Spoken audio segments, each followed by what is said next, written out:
Good evening, everyone.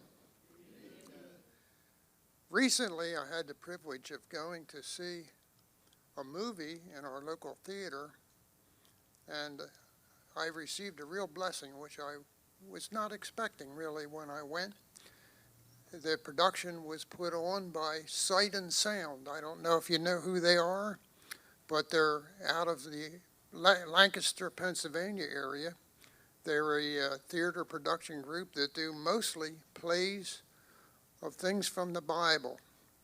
But recently, they decided that they would do a movie.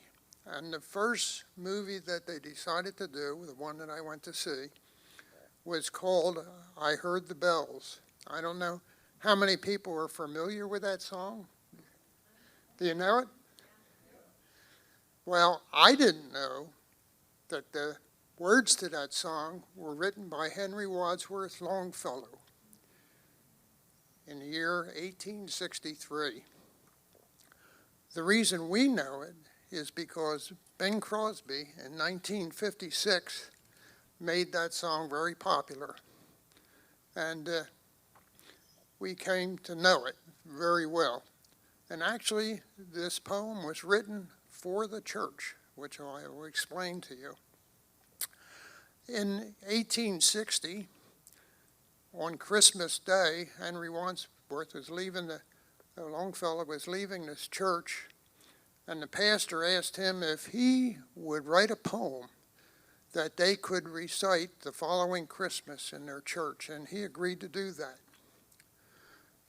So he went home, and he wrote the first two verses of that poem. And then tragedy entered his life, as often happens to us in this world, huh?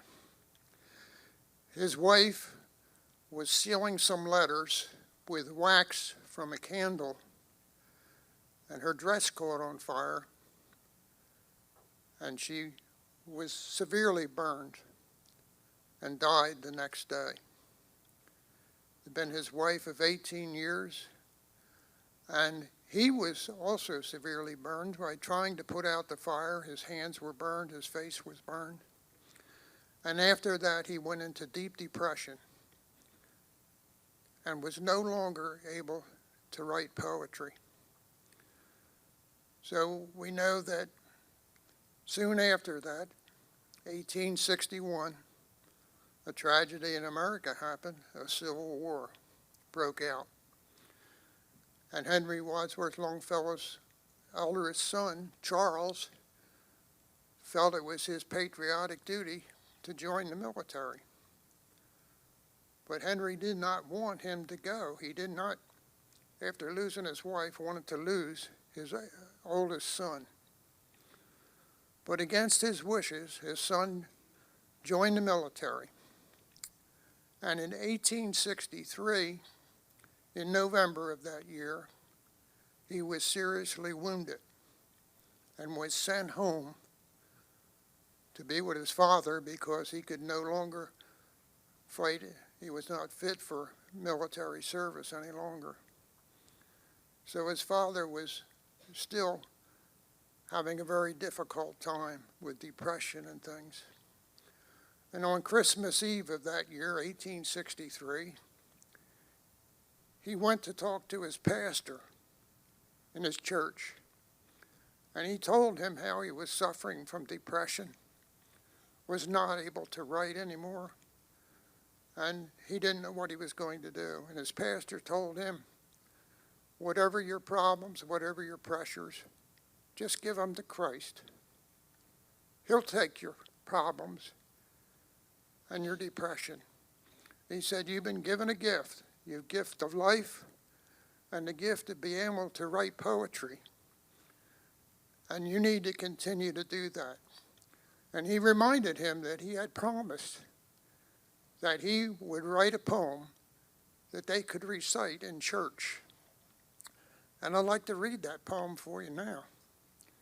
Now, originally the poem contained 7 verses, but in the song they only used 5 of them. They left 2 out.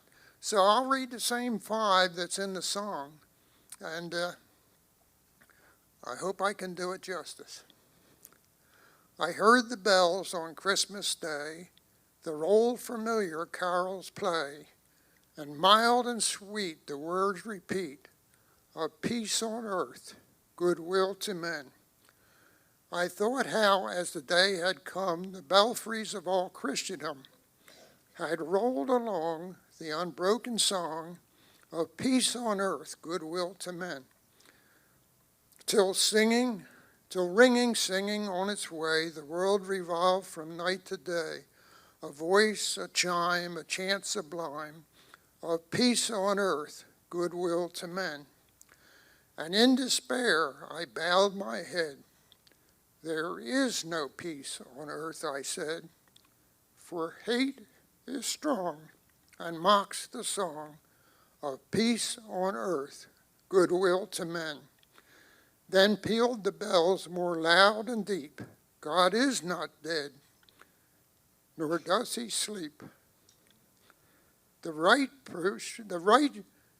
wrong shall fail, the right shall prevail, with peace on earth, goodwill to men. Unfortunately, we haven't seen that come to pass yet, have we? Peace on earth. Right now, around this world, there are many wars going on. But that's a beautiful poem that he wrote, and I thought it was appropriate. He wrote it for Christmas, and I thought it was a good time to read it. Also, when we were much younger and our children were at home, on Christmas morning we had a tradition that we did ever since they were old enough to know what Christmas was.